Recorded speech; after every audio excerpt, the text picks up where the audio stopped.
clock on my computer says it's straight up 12 noon. And we are going to go ahead and get started with our monthly dairy webinar from the Iowa State University Extension Dairy Team. Program today is Cybersecurity and AI on the Farm. This program is presented by Alexis Stevens. She is an Iowa State University and Outreach Extension farm management specialist for 11 counties here in West Central Iowa. Her presentation will help to strengthen the digital protections in place for farm businesses and their families.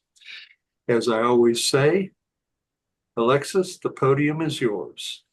Thanks, Fred, and thanks for inviting me to speak with you guys. I don't usually get to speak with the dairy participants, so I'm usually with the grain farmers. But yep, today is AI and cybersecurity in agriculture. So when I say AI, I do mean artificial intelligence. The other AI that we might have in agriculture, I really don't know a whole lot about, so I won't be talking about that. If you could go ahead and mute your screen so that we don't have that overlap. And Fred is recording this, and you don't want your conversations recorded and available to the world either. So I am Alexis Stevens. I've been with Iowa State since February of 2020, so exactly 5 years ago on Monday. I cover West Central Iowa, and my background is in feedlot cattle and row crops. And also I am an Army veteran, and I worked in counterintelligence and physical force protection security. So we really didn't have a whole lot of internet capabilities back then. It was just getting started, no social media, thankfully, but still looking at keeping physical locations and people safe from threats. And that's bleeds over into cybersecurity as well. And I'm from Jefferson, Iowa, and it is supposed to start raining and have ice here soon. So I just want to ask you a question. If you want to put this in the chat, you can. When I do this in person, I have people shout out, how many AI tools do you think exist out there right now? And there's a website that I really enjoy. It's called There's an AI for That.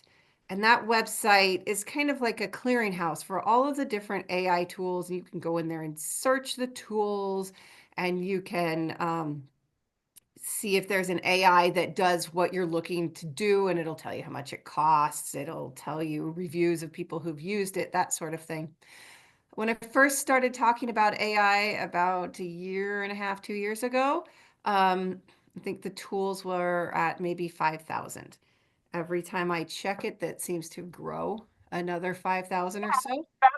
I checked it last week. We have over 29,000 AI tools out there. And most of us just hear about those things like ChatGPT, but there are all sorts of AI tools available. Whether or not they're good tools, that remains questionable, but 29,000 different tools. If I check it again in a month, it will probably be 35,000.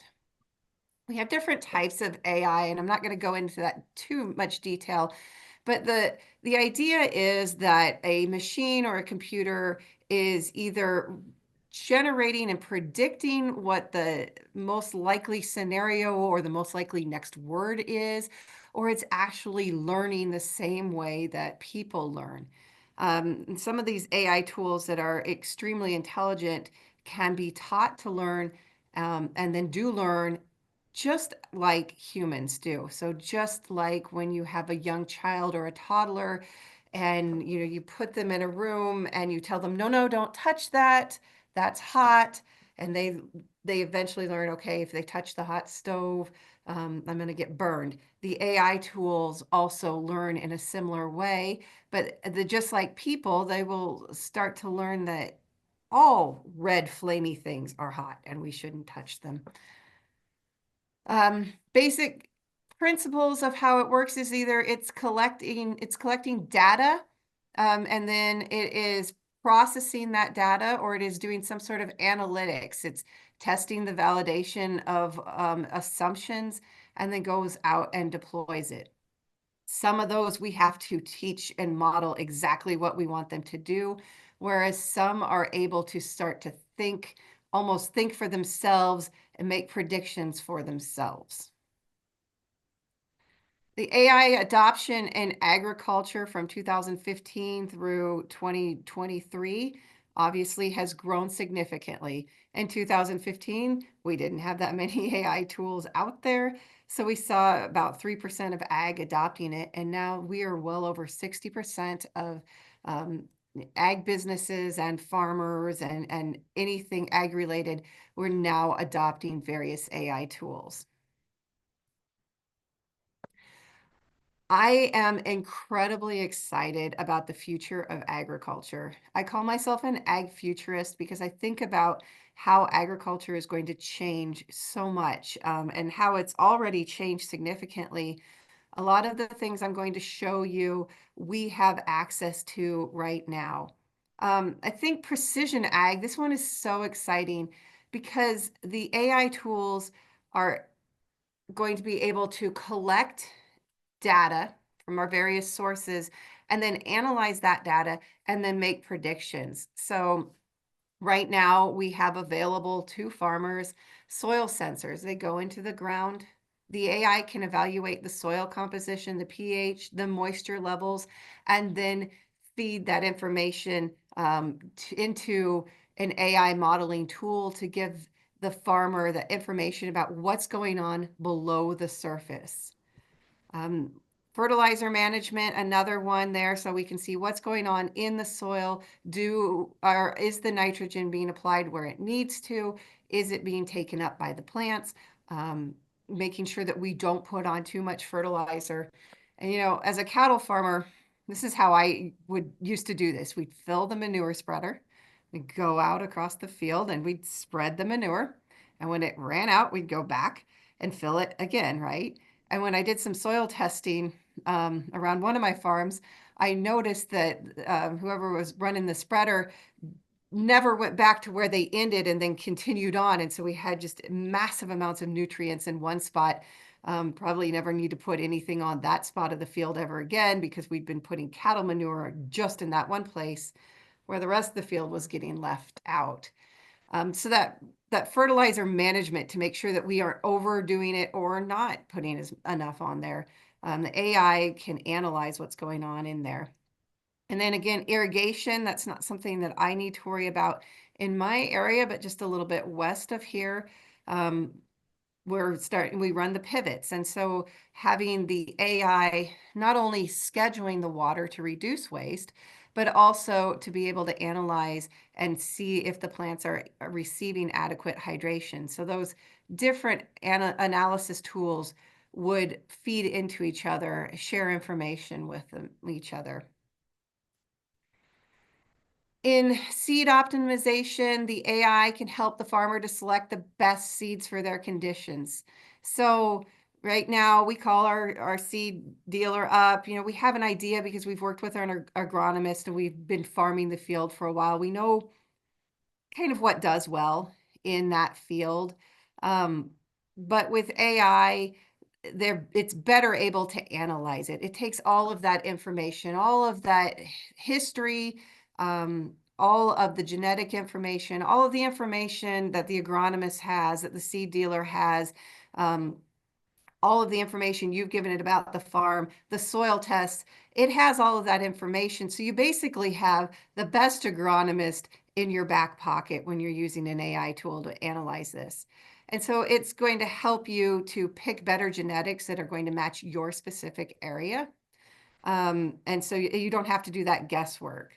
And I know if it was up to me, when the seed guys come out and they're trying to sell me on stuff, I want to buy all of the stacks and everything because it just looks so great. And I have the most expensive field out there, but I'd also probably have 500 bushel corn. But AI is going to help me, since I don't have an agronomy background, to make those decisions. And it's an unbiased decision because it's not trying to sell me that specific brand of seed. Planting patterns, so where we can have planting the seeds at just the right density to maximize yields, maximizing sunlight exposure, nutrient absorption, all of those things we can use the AI tool for. Crop monitoring, this is another one that we have at our disposal. I was with a co-op that is going to be using this, and it is absolutely unbelievably amazing. It's like the Skynet, the Iron Dome for your field. Um, what they'll do is they'll run a satellite across your field, which, we can already do that. We can take a picture with a satellite, but you can't see down under the canopy very well. So we run a drone over there. We have those soil monitors. The drones are able to get in closer. The AI can detect the plant diseases so much more quickly than we can. You think about the agronomist who's got to go out and walk the field, or you go out and walk the field. By the time you recognize some of these diseases in the field and you catch them, especially if they're way back in the middle of the field or at the back of the field where you're not normally going by, it's too late. We've already got yield loss or we've lost the whole field. AI can detect things so much more quickly. And imagine if you had 10 extra days to make that decision to spray because the AI detected it. Same thing with pest infestations. It not only are we able to detect the disease or the pest infestation more quickly, we're also able to predict how they're going to spread. So I know there was I think a corn disease recently in the last year or two that came up from the south because of the weather in the south, one that we would never expect in Iowa, and it was devastating to some fields. And AI could predict that and say, hey, there's a hurricane in Louisiana and it's going to blow this disease up there. You might want to think about spraying for this disease that you wouldn't expect. We can also detect the nutrient deficiencies in the field with imaging. All of these things, they can be done, and they are done by agronomists and by soil scientists, extension professionals, ag professionals, and they are very good at what they do.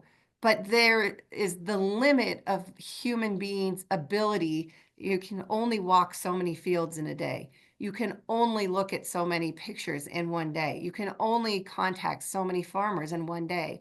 The AI tools will not replace these people because we still need someone to verify that the AI really did see a disease. But they're going to allow those professionals to do more of their job more quickly and to return profit back to the farmers because we're catching it sooner. Precision application. This is another one where we're having a little bit of trouble with the drones and some government regulations. I think right now in the state of Iowa, if you accidentally fly your drone over someone else's field, huge fines. I know I was talking to one company with drone operators, and they said, we've got to figure out a way to self-destruct the drone if it leaves the field that we were contracted to spray. Because they cannot go over someone else's property. That's against the law. And I'm like, aren't those drones $50,000? He said, yes. And I said, so you're going to just blow them up? Well, right now we don't have any other option. I thought maybe they'd land them, but I guess that wasn't an option either. But precision application using drones and AI technology to make sure that we are in the right place is really the wave of the future. I would expect that we would see more and more drones out there and not nearly as many tractors applying chemicals on our fields in the future. It's more efficient. It's cost saving. Yes, it's a $50,000 drone. I imagine those tractors that they go out and spray with are probably hundreds of thousands. We don't need as much labor when we are flying drones or we're using autonomous vehicles. I have a farm, I have a construction business, and I know how hard it is to find labor to go out and do the farm work. if I can have a drone do it where I don't have to worry whether or not the person that is operating the equipment is of sound mind or is going to show up, that has a lot of value to me on my farm. Again, the AI is going to have an operator. We're going to have somebody who knows what they're doing, telling it what to do, and ensuring that that actually happens. But the AI is just able to take that human error out of the equation, so we don't accidentally spray the wrong field. So we don't spray as much where we don't need it. We're going to reduce waste. We're going to reduce cost. The other thing that this does is it takes that person out of the driver's seat. It takes them away from those chemicals. So we have less chemical exposure to the people that are operating this equipment. And I think that is really important. Yield prediction is another one. This is the future that's here already.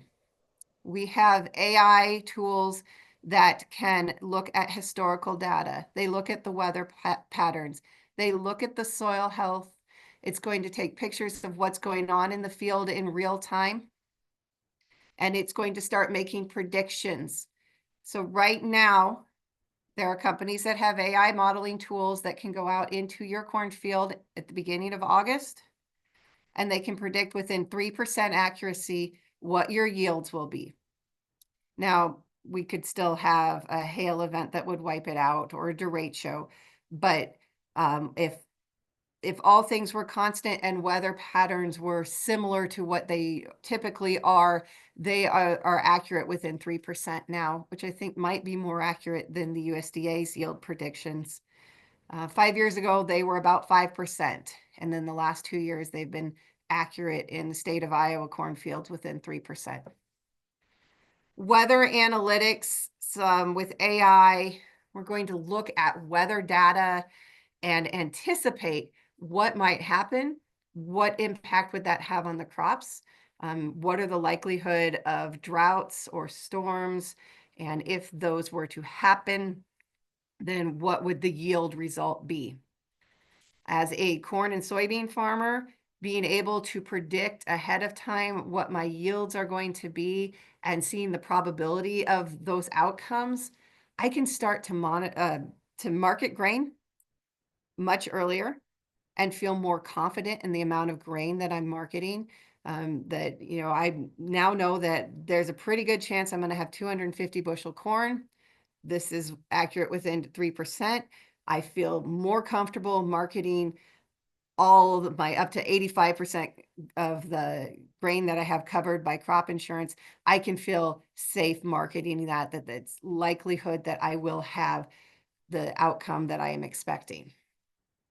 So this yield prediction, the weather prediction, the looking out there at the fields, what this makes me think of is how my dad has farmed for, well, he's in his 70s, so he's probably farmed for 70 some years, because I know he was out there when he was a little kid. He's got all this knowledge of the fields. And I'm a fifth generation farmer. So we've got tons and tons of knowledge of what's going on in the field and history. And my dad makes great decisions. He's got an agronomy background. I do not. But when my dad passes away, that all of that history and the understanding of what's going on in that farm, and then the ability to predict based off of 70 years of experience, that goes away. And I don't have that. But what the AI tool then becomes similar to my father with having the ability to predict and have all of that experience and all of that information and all of that knowledge into this one tiny little device or app. And that's really powerful to me as, you know, someone who doesn't have that original agronomy background, to have a tool that can help me make smart farming decisions.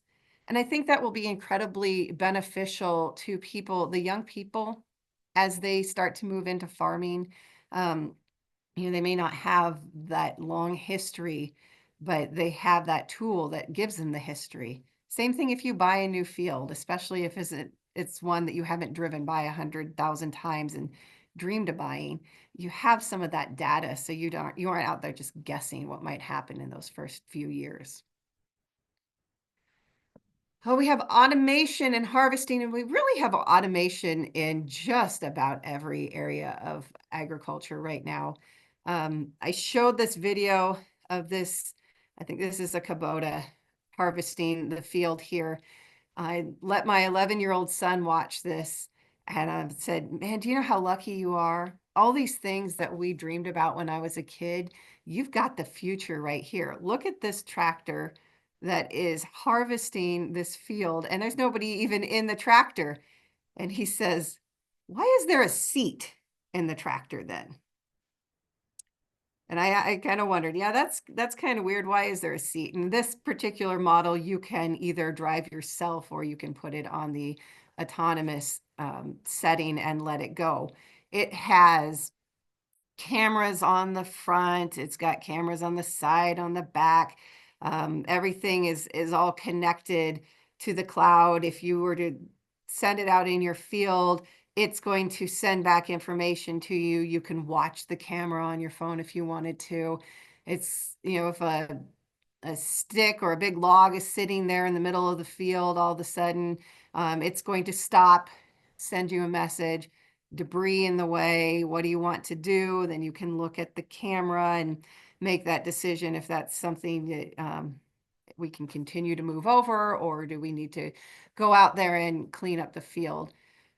So that frees up the farmer, you know, for whatever reason, if the farmer needed to get out of that tractor and couldn't combine, maybe, I don't know, the cows are out and we've got to chase them back in, we're still able to harvest instead of stopping harvest completely. Uh, got another issue on the farm, another tractor that maybe there's a problem you need to go take care of. We don't have to stop harvest for that. We don't have to necessarily work ourselves to death, working from 2 a.m. to midnight, getting 2 hours of sleep and getting back into that tractor again. This frees up the farmer to do other things that need to be done. And I think as a daughter of a farmer, how nice it would be if my dad had been able to spend some more time off of the farm with us when we were growing up. This is going to give our younger farmers that opportunity to have more time. That's really what AI is doing. It's giving us back our time by taking some of some of the labor and some of the hard decisions and breaking them down for us, making it easier for us. I'm not completely sold on these automated tractors. I've heard of one person who was in the tractor and he had no control, was not able to steer the tractor, not able to stop the tractor. And when the tractor actually came to a stop was when it rolled in the ditch. So, there's still some work that needs to be done on some of those. That fear of what if someone gets a hold of the operating system and drives you into a tree or something like that. That those things I still worry a little bit about. I drive around Iowa a lot. And there are lots and lots of places in Iowa where I have no cell phone reception whatsoever. So I imagine there's lots of fields in Iowa where we aren't able to connect to the cloud. We aren't able to send a signal to anything. So until we fix those problems, this isn't going to be something that is available to every farmer. But at some point in the future, um, I would expect that we'd have a lot less farm labor out there, and a lot of it is done automated. They do see that a lot in Europe already. Europe is a lot more ahead of us in technology due to their political climate. Um, they just have to make those decisions and do that. Though, whereas we still have enough labor and we have our own decision-making ability, and the government doesn't regulate farming as much as they do there. We are not quite where Europe is with technology. So that brings me into resource allocation. Um, we're really just going to make farming more efficient. Again, I've talked about how this isn't going to take away the jobs of the people like the farm manager or the agronomist, because we still need a trusted person to verify. Um, as human beings, we still like to interact with people, but it's going to change the workload. Um, AI can give you those tools to be more efficient so that you will save money in your processes, and it will give you the ability to forecast your labor needs, predict workloads, schedule tasks. We have autonomous weeders already. So I see this field out here where these people are out weeding the field, but we have equipment now that can identify the difference between a weed and the plant, and get out there and do that for us. So we don't need to go out and weed the fields by hand. Um, those are very good at what they do. When I first saw that, I thought, oh my gosh, I can't even train high schoolers to recognize the difference between water hemp and a cabbage. How on earth is this robot going to do it? Well, the robot has no human error, whereas my high schoolers out there weeding the field did. Forecasting the needs. So again, it's that knowledge that the long-term farmer has that maybe a new farmer won't have, that um, the AI can be that advisor, that mentor that says, hey, this is what you have coming up in the next year, and you will need, because you're going to harvest this many bushels and it will take this long, you need X number of hours, so you need this many people to do these tasks. Efficiency in energy usage and efficiency in just the amount of inputs that you will be putting on the field. The AI tools analyze all of those inputs that are going into your field and making recommendations. And typically what we see is that we've put too much on. We err on the higher side. We put too much on. We spend too much money um, for too little yield. So now all of a sudden, we're going to know exactly how much of each input that we need. We're going to know and be able to predict what our yields are going to be, what the outcome of our practices are. We can war game that. There's something called a twin out there where I could take a model of your field and I could make a twin of your field, and I can say, what if I put 10% more fertilizer? What if I don't spray for this pest? And I can model those and see what the outcome is. And so then I can decide, do I want to make this decision? Do I want to spray this field or not? What would my yield be if I did, or what would my yield be if I didn't? Um, Feeding that into, okay, what if I do spray?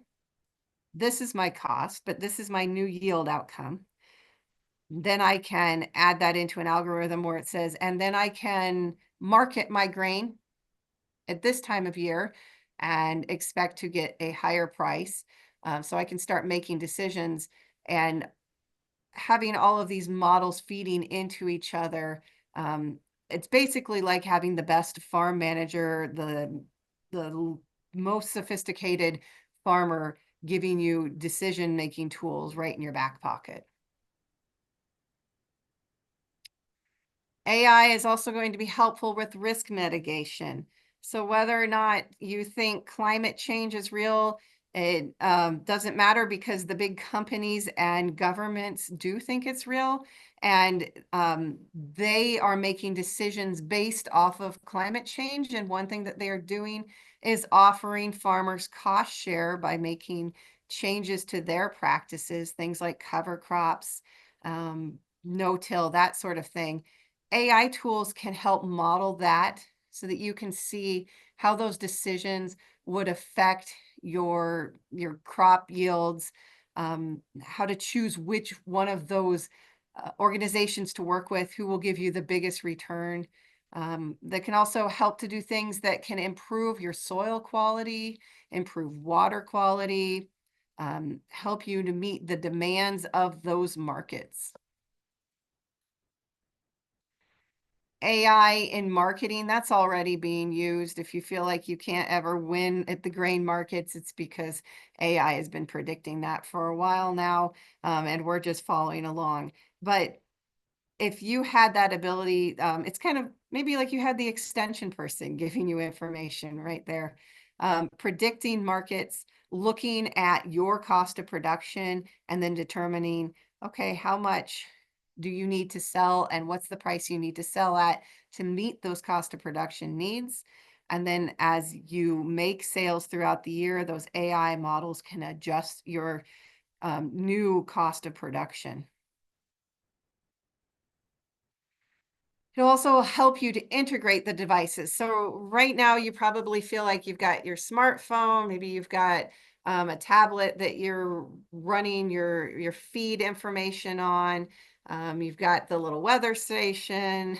You've got 15 different apps from all the different companies that you're working with. Um, the AI models can bring those all together. And there are organizations out there that are starting to be the aggregate of all of that information, feeding it into one big farm brain that has all that information about your farm and connecting all of those things together. And then that's going to allow you to be able to make continuous operation changes. So I sold cattle for this price. I sold corn at this price. This now adjusts all of these things. Hail took out this field. We now have to adjust this cost of production.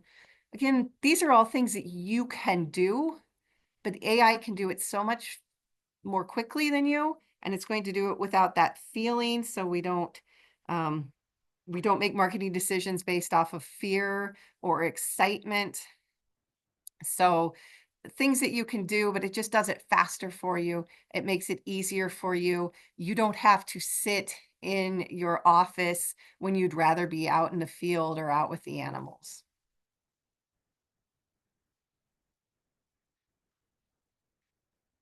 AI in meat production. I kind of had to laugh because most of these pictures I had ChatGPT generate. So these are AI generated pictures, and I asked it to show me meat production with animals in meat production. And I'm pretty sure those are dairy cattle in that picture. So with AI, you trust but verify, right?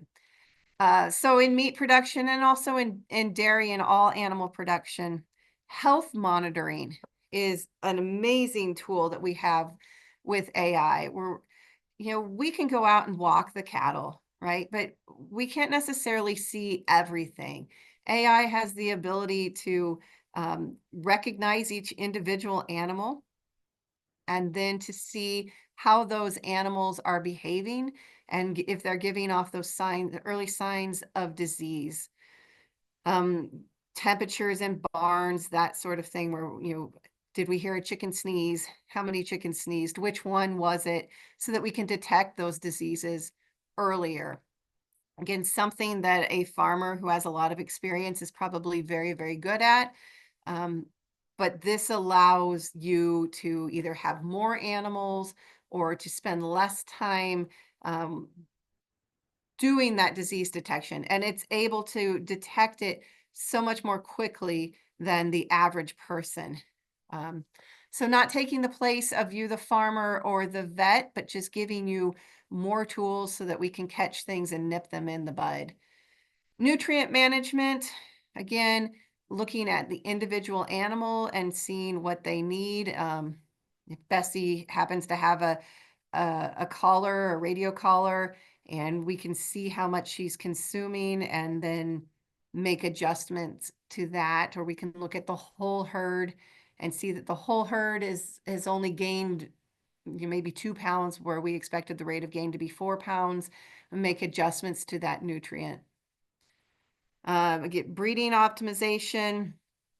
The smart barns, we have a lot of this, especially in hogs and chickens, where we can really pretty much run those barns from Florida, even if they're up here in Iowa.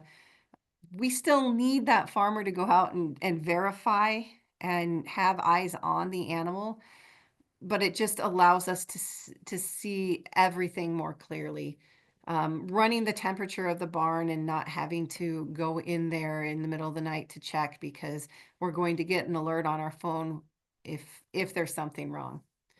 Disease outbreak prediction and control. So this could help us to predict things like the bird flu right now and kind of predict the patterns of where it might go. And then again, that early detection helps us to get on top of those diseases before they spread.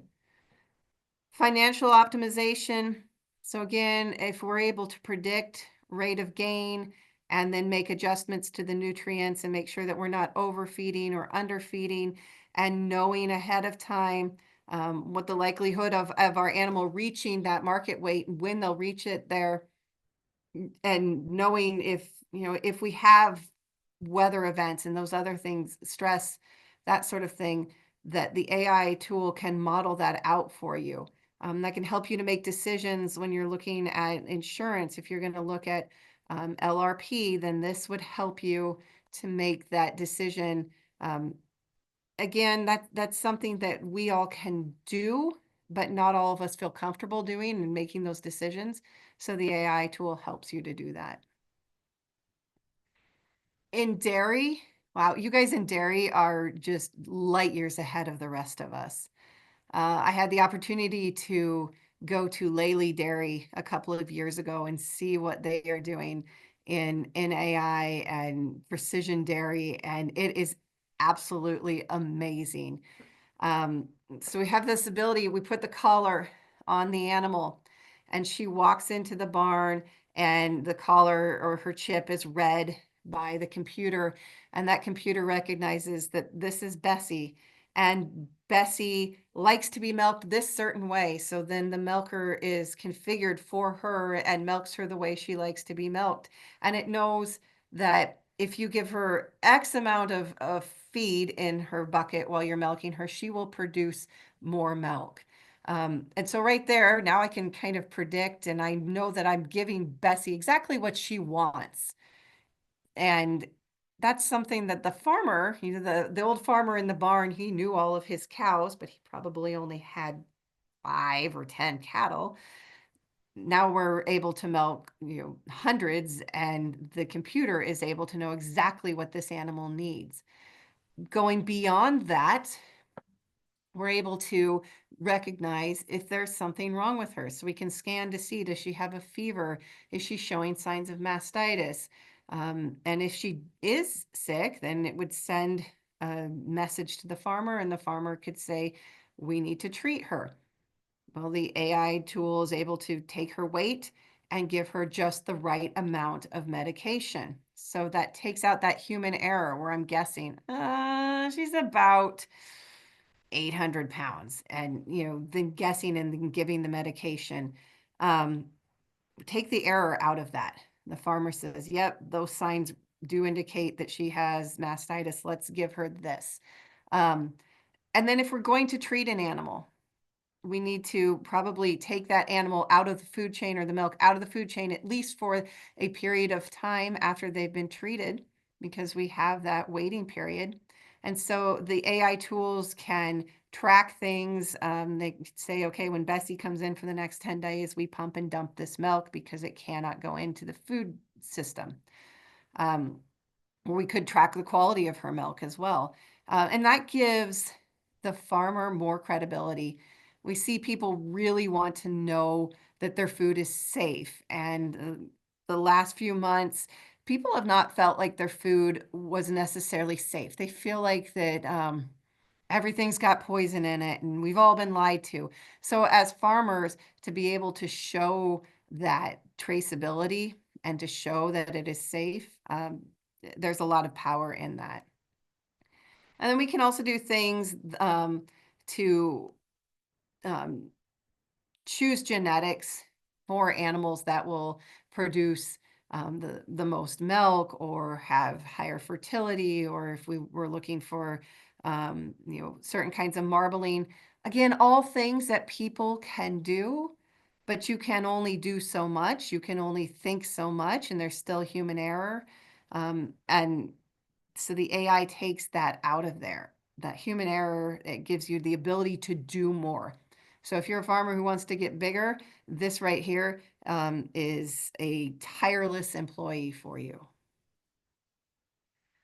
In sustainability, we hear a lot about that with climate smart. So the AI tools, by enhancing our productivity and by reducing our inputs and our costs, and we're going to reduce the amount of chemicals that we put in. We have the opportunity to improve soil health, to improve the water quality, the opportunity to improve the health in rural America. And as farmers, we're price takers, so we can't necessarily set our price, and all we can do is manage the margins, manage our input costs. But can you imagine if all of a sudden you're making 10% more than you were the year before, what that would do, trickle down economics into your farm community? You have more money, your family has more money, you can go and spend more. So it helps to strengthen rural America as well.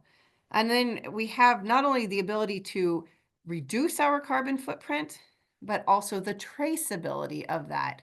So if you're thinking about getting into one of those carbon intensity or carbon credit programs, and you've got all of this paperwork and traceability, and well, we have to prove that you actually sequestered the carbon.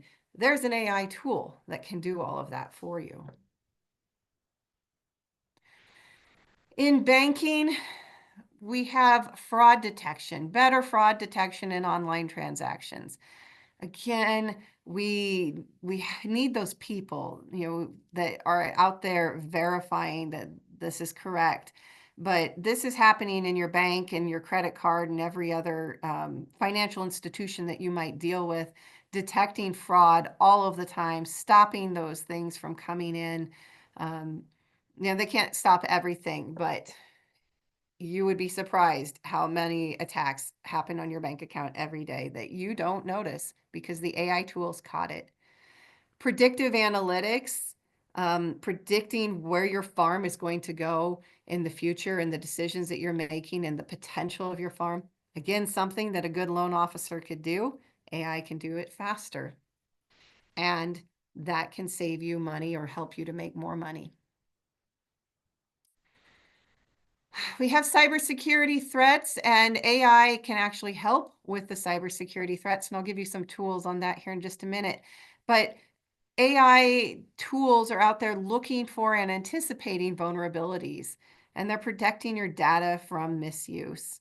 But we do need to ensure that the use of AI, especially in agriculture, is done in an ethical way. We need to protect our food systems. And so we look to those people that are producing the AI tools and that are in charge of the tools, the owners of those, to make ethical decisions. So why does cybersecurity matter to you? I just told you all these great things that we can do with AI, which is all connected to the internet. And you're probably thinking, these are great, but I don't want whatever country to get a hold of my information. I don't want them to know about the things on my farm. So if I use these, how do I know that they're safe tools, and how do I keep myself safe? A lot of times we think in farming, I don't really need to worry about cybersecurity. But it turns out that the criminals out there, they aren't necessarily going to go after Amazon or Target. Those are big companies, and they're likely well protected. However, you, small farmer or Iowa co-ops, implement dealers, you're not as well protected. And when they asked the criminals, why are you doing this? They said, we'll just take anything that we can get.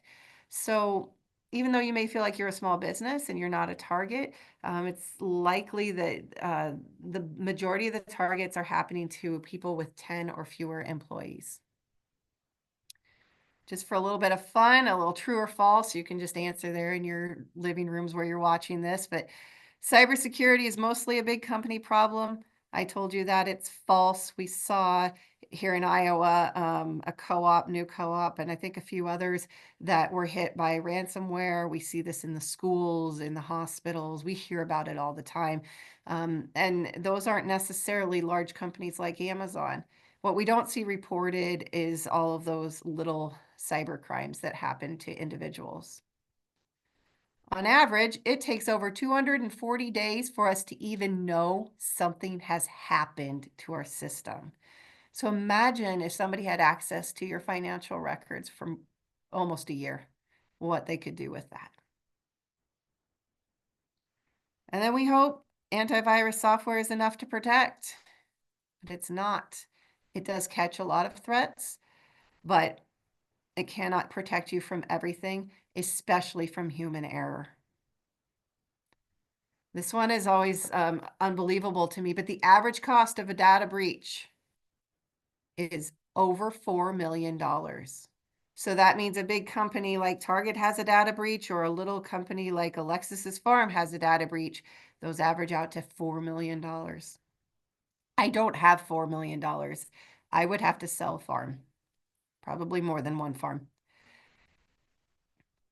But 82% of cybersecurity data breaches involve human error, which means that I accidentally clicked on the link, I fell for a scam. Most of the time when there's a data breach, it isn't because some super smart hacker got into my computer and was able to hack my system and get past my antivirus. It's because I did something wrong. That's not my fault. These cyber criminals are awful people. They socially engineer, they trick you, and especially trick vulnerable people to separate their data or their money from them. So they do things like sending out phishing scams, emails, and text messages or phone calls where they pretend to be something else, something that you would feel obligated to click a link or share. We pretend to be grandpa who's missing and he has Alzheimer's, and please share this picture on Facebook of grandpa so we can find him. Or missing child, missing dog. Those are phishing scams. And when you share that, you've now given the scammer access to, it's usually social media for those, access to your social media. We get email attachments. They look legitimate. They look like they're coming from our bank. And we click on that link and we change our username and password. It looked exactly like our bank, but it was not coming from our bank. Fake invoices, pop-ups on websites, and then we see phone and text. How many of you have a package sitting at customs right now? I've had one for a couple of years, but I've actually been waiting for a package overseas. So I'm so tempted to click on that link because it might be my package.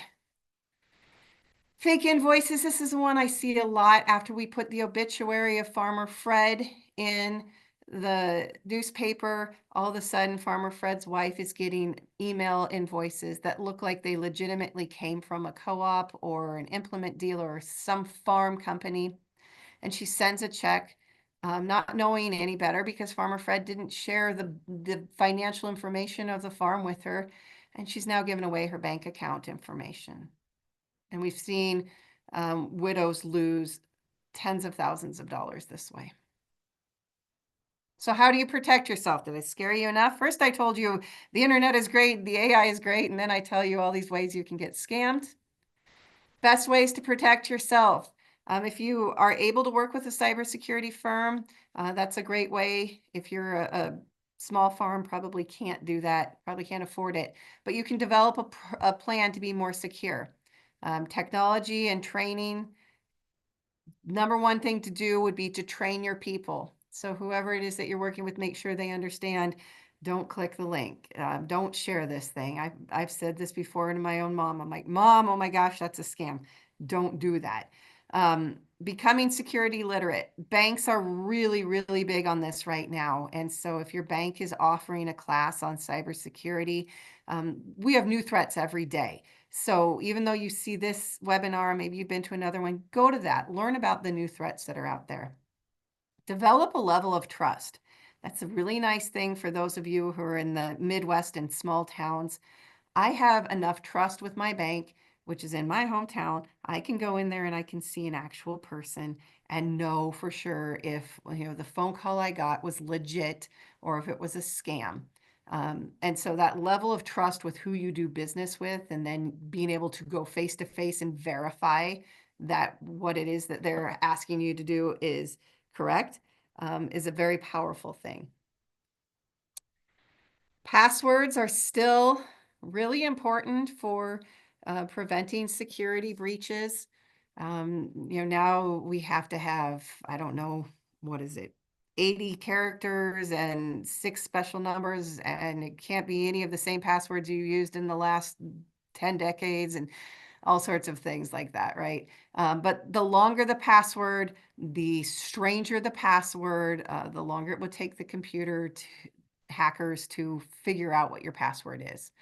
We don't want to reuse them because if one system gets hacked and they get my password from this system, then they're going to get it from all the others. And I look at my meme over here with the guy who's hacker tells him, "We know your passwords," and oh, thank God, because I forgot them all, right? So we used to say, "Don't write your passwords down." A lot of people will do that at home. I'll have my passwords written down on a piece of paper somewhere, someplace that's secure. Then they still have to at least break into my house, find my piece of paper, and then they have access to my recipes account and my Pinterest or whatever it is. But so writing them down, as long as you don't write them down and stick them right on your laptop where somebody could see, that's probably okay. We have password keepers. These are outside apps. 1Pass is the name of one of them. I think if you've got an Apple phone, it's got a password keeper. It will generate a password. It will store all of your passwords. There's continuity across different devices. So if you have cell phone and a laptop and a desktop, it can share those passwords across there, so you don't have to try to figure out what it is when you go to a different device. Those are great. Those are very secure. They are secure in the cloud. The cloud, of course, is not infallible, but were the cloud to be hacked, everyone's data has been breached across the world. So they work very hard to keep those things secure. The one problem with some of those password keepers, things like 1Pass, is you put in a password for that app, and it does not store the password for that app. It stores the password for all the other things that you'd make, but not that one. So if you were to lose that, there is no way to get it back. So if you do something like a password keeper, keep the original password written down or have it somewhere that you can access it again. Multi-factor authorization. This is when you type in your password and then it wants to send you a text. And then you have to type in the code, or it wants to call you and it'll tell you the code. And you're just like, oh my gosh, why do I have to do this? It's frustrating. This is one of the biggest ways to protect yourself. A couple of years ago, I said this was something that there was no way they could hack. I think they have come up with a way to hack this, but still a very good way to protect yourself, because now not only do I need to have my laptop to log in, but I also have to have my cell phone and that text message so that I can have that code.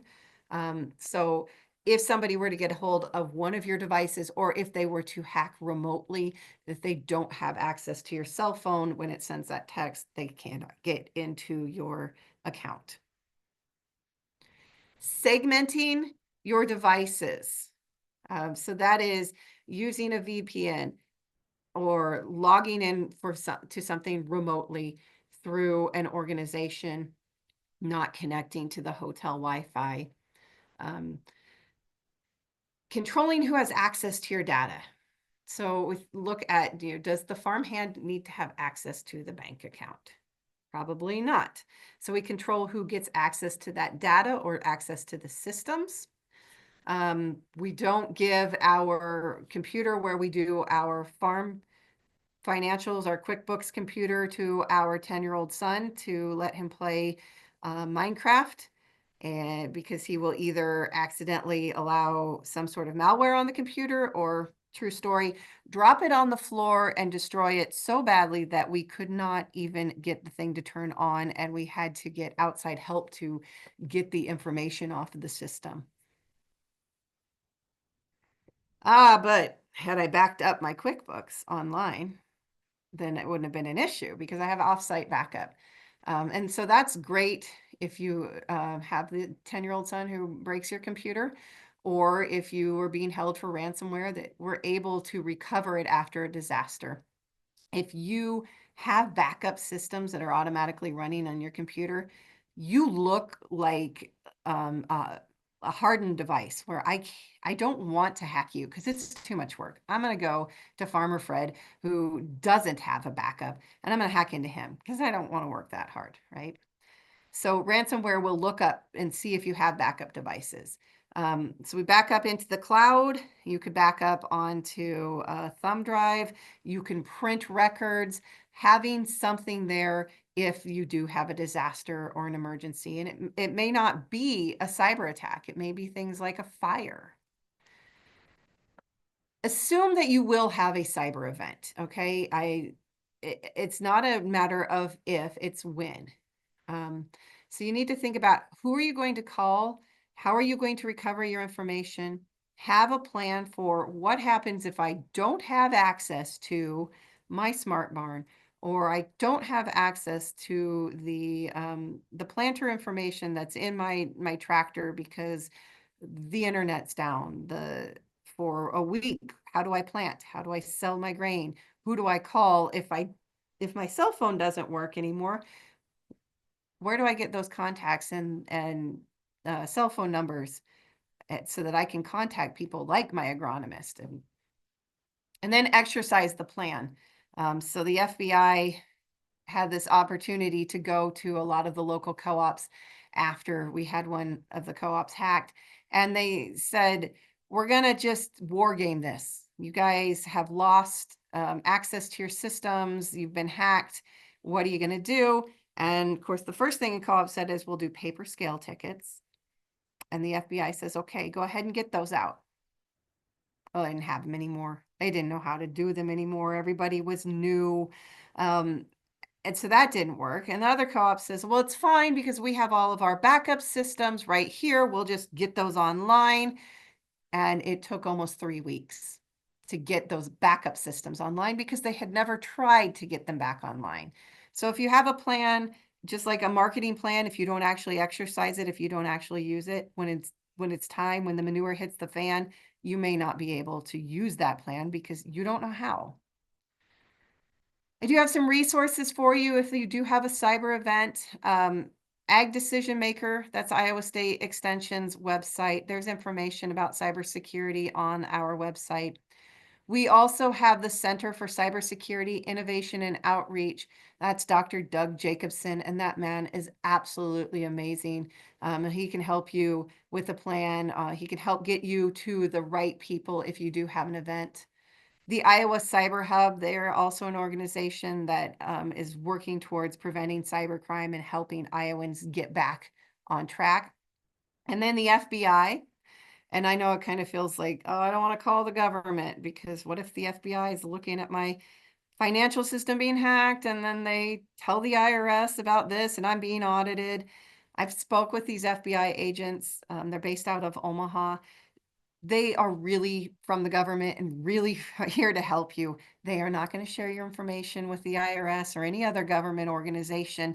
They will only work on that cyber breach and help you to get back on your feet. They are very good at getting your information and sometimes some or all of your money back if you have had a cyber event. So I'm going to leave you with an action plan today. If those AI tools that I talked about look exciting to you, maybe before you go all in and you have the most automated farm in the world, start small with just some of those AI tools that are specifically targeting a problem on your farm that you think they could help for you to be more profitable. work with a company you trust. So there are, like I said, almost 30,000 AI tools out there. Not every one of those tools is developed by somebody who is trustworthy, who has your best interests in mind, or someone who understands farming.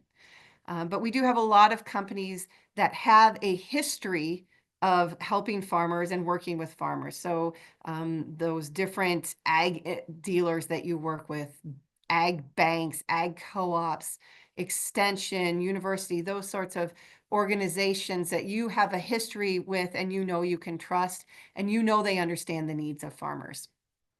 And then on the cybersecurity side, look for your vulnerabilities. See where you maybe need to, strengthen your passwords or create a backup system. Think about a crisis management plan. What would you do if you no longer had access to the internet, and it was going to be some time before you had access to those systems and files? How would you still do business? And then come up with a plan on how you would do that. There is my contact information. And I see we have a couple things in the chat, but I don't know if those are any questions. But if you have questions, um, Fred, are they able to talk, or do we They need to go sure through the can. chat? Just go ahead and unmute and ask a question directly. Or if you want to type it into the chat box, you're welcome to do that. I'll keep monitoring that. I'll start out by mentioning this program will be archived, and I've included the website there. And I ask you to please take this short survey because that's how we improve our webinars by going off what you're asking for. So if somebody's got a question, go ahead. I'll allow a couple of seconds to unmute. Otherwise, we get some questions that came in. And I just dropped those links to the cybersecurity resources in the chat if any of you wanted to save those and didn't get a chance to get a picture or a screenshot of them. Very good. And I'll mention that the PowerPoint and a fact sheet will be available in the archives for a little more information. To kind of help clear, as you use more AI or more apps, does that increase your cyber attack threat? I would say the more you are on the internet, the more you're interacting, the more likely for the human error. So it's going to increase your attack because you're there more, you're on more, but also more likely that if a hacker were to be into that app or in that system that you're using, that they could prey on your vulnerabilities and cause you to socially engineer you to click on a link or to do something that you wouldn't typically do. Um, you, that's why I say working with a company that you trust versus working with well, this looks like a really cool AI tool. Working with a company that is a big name out there and would stand to lose a lot if they were to have a cybersecurity breach. Okay, one of your slides used a set of initials. I don't think I'm the only one who probably doesn't know what it is, but what does IoT device stand Oh, for? I actually didn't know what that was a couple of years either, years ago. Yeah, it is Internet of Things. So it just means all of the devices that are connected. So in your house, if you had a cell phone, a laptop, I guess they make smart freezers and smart stoves and refrigerators, and you had the Alexa and you had the smart thermostat, that would be the Internet of Things in your house, those devices that are all connected. Okay, very good. Mariah asked, why do you think the dairy industry is so far ahead of other ed sectors in using AI? I think a couple of reasons. Number one is probably that dairy, I think financially, you all needed to make profitability more important. So like a corn farmer who's selling $7 corn has room for error. And I think in dairy, there's not a lot of room for error, and there wasn't in the past. You probably had a lot of forward thinkers in those companies that are creating the different ag products. Traceability in dairy, again, is also incredibly important. Not so much important in corn farming and soybeans, that sort of thing. So I think that's why dairy is ahead. You have forward thinking people. I'm What is that? jealous. Does that sound good? Um, you mentioned a couple of things about passwords. Tell me about the retinal or fingerprint passwords. Are they better than verbiage or the two-step?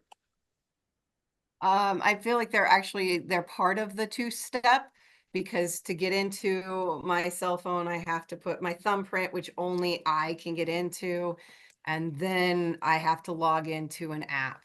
So they're part of that two-step. Um, Anything that isn't reproducible or easily reproducible is going to make you safer. So that's why we say have that strong password that's not um, Alexis Stevens 1 2 exclamation point. That would be a pretty bad password, right? Not hard to figure out. But as of now, I'm not aware of someone who is out there collecting my thumbprint or my retinal scan and then holding it up like I'm in a Tom Cruise movie and getting access to my cell phone. And have fun with that, guys. You can see my Pinterest and my Facebook. It's pretty exciting. Okay. Yeah. I'll wait just a second or two if somebody wants to unmute or type question in.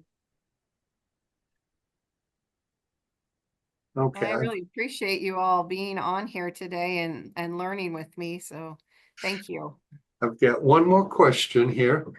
You mentioned that a drone cannot fly over another person's property, and yet the spray plane can go over my property at will. What's the difference? I think the difference was the lawmakers were afraid that China had control of the drones and they didn't have control of the spray plane.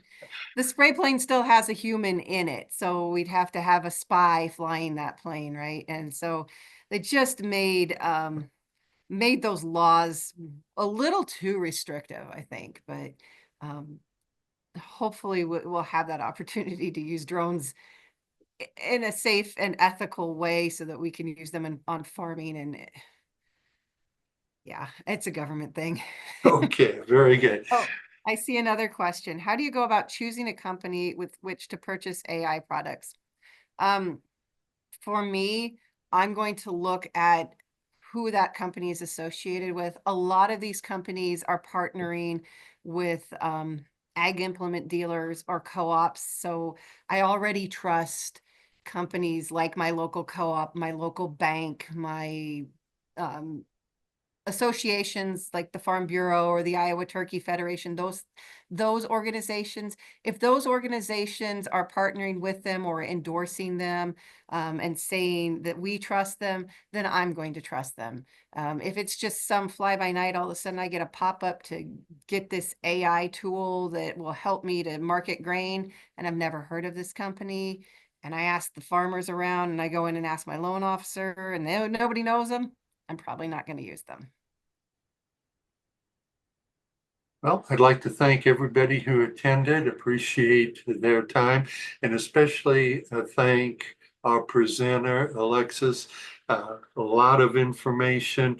Give us a couple of days and we'll have it in the archive so people can go to it and hear again what you said. So thank you very much. Appreciate this and look forward to folks attending our next webinar.